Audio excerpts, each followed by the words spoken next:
As well as reading my own poems, as Jim said, I'm here on behalf of WordAid, and we're a collective that organises events and publishes books to raise money for charity. And so far we've raised over £5,000 for Children in Need, Dementia UK and the Juvenile Diabetes Research Fund. Maria McCarthy's book Strange Fruits is our 4th publication, and all the profits go to Macmillan Cancer Support, which, as many of you probably know, is a fantastic charity that provides practical and emotional help to cancer sufferers, their friends and family. So I hope you'll all go out in the interval and buy Strange Fruits. But before you do, I'm sure you'd actually like to hear a bit more from the book. And so I'm going to welcome back on stage Maria McCarthy. Maria not only sings, but she writes memoir, short stories, and is an accomplished and widely published poet. Monique Alvi said of Strange Fruits, "These poems are both natural and skillful, and I read them with pleasure, surprise, and a sense of recognition." So here's Maria McCarthy to read from Strange Fruits.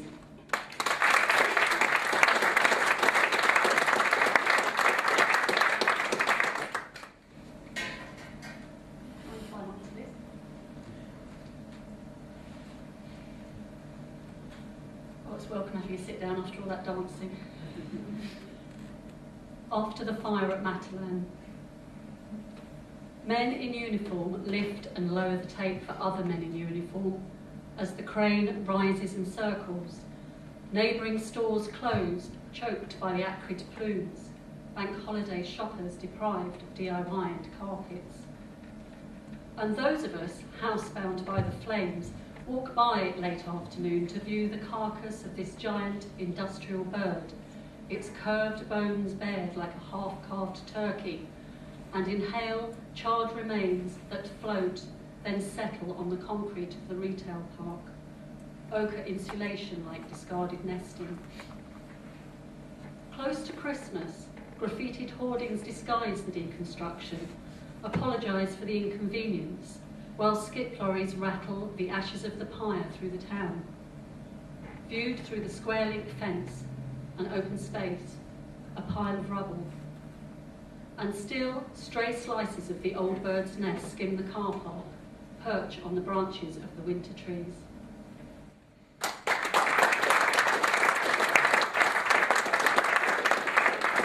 Probably wasn't a good idea doing all that singing before reading. The voice is going a little. I used to be a member of a writing group in Medway called Medway Mermaids, and we did a publication some years ago called The Mermaid, and we all had to come up with mermaid-themed poems. And after doing a lot of research into mermaids, one of the meanings of mermaid is a prostitute. Survival.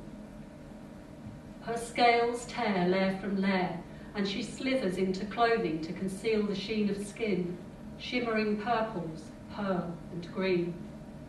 Looking for business, the human asks. My God, you're cold as the sea. My God, he gasped, but God can't save him now.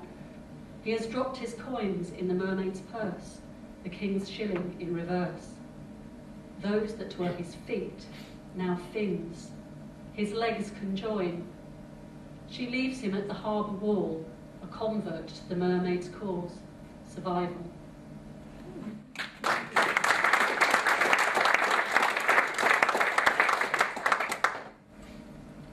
Slipping down.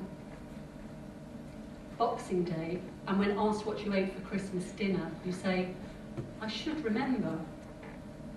You are slumped in a high-backed chair, covered with a name-labelled blanket, someone else's. We are told that at the Christmas party you boomed out the unerasable hymns, rallied the others to sing. Today, you remember your daughter's face, not her name. And of your son you inquire, have we met? You search my face much longer than you would have thought proper if you were not as you are. I am introduced again as Rob's friend. You scan from son to daughter and back again, the half-formed thought refusing to set, like jelly made with too much water, and you shout, "I'll have to think about that."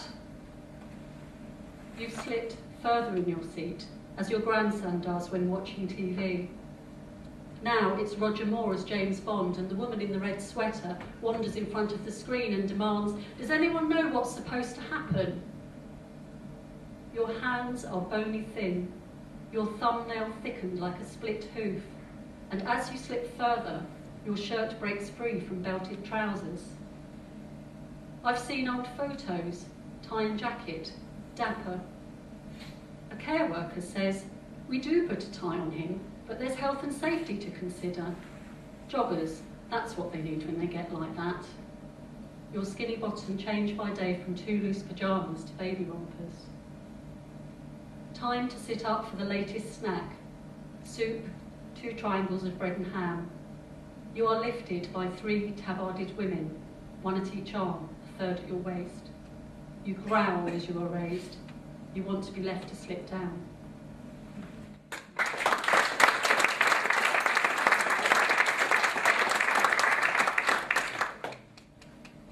This is a poem I wrote on a trip back to Medway. It's called Lager Saga, and it's a villanelle. Drunk young man on the rail replacement bus, slugging from your can of Tennant's lager. Yes, the bus was late. Why make such a fuss? Your shouting does not endear you to us. We will listen less as you grow louder, drunk young man on the rail replacement bus. Okay, we understand. You're furious. iPods are found, volume turned up higher. Yes, the bus was late. Why make such a fuss? The lack of trains makes you cantankerous, but you will explode if you get redder, drunk young man on the rail replacement bus. Your railing makes us more impervious to your complaints, yet you grow drunker. Yes, the bus was late. Why make such a fuss? Put your lager down. Take several deep breaths. Relax. Have you thought of trying yoga, drunk young man on the rail replacement bus? Yes, the bus was late. Why make such a fuss?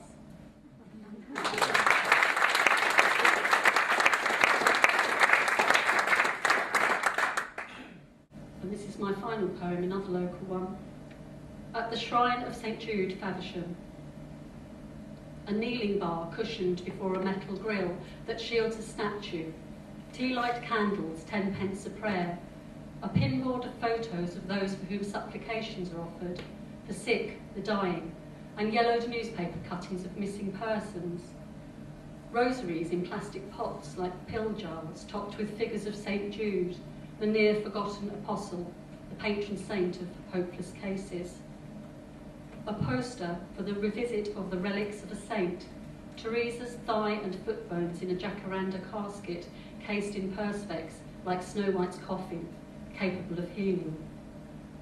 Saint Teresa is on sale in the foyer, cloak and halo iridescent on a card, holy medal pinned above her prayer, grants me the simplicity of a child.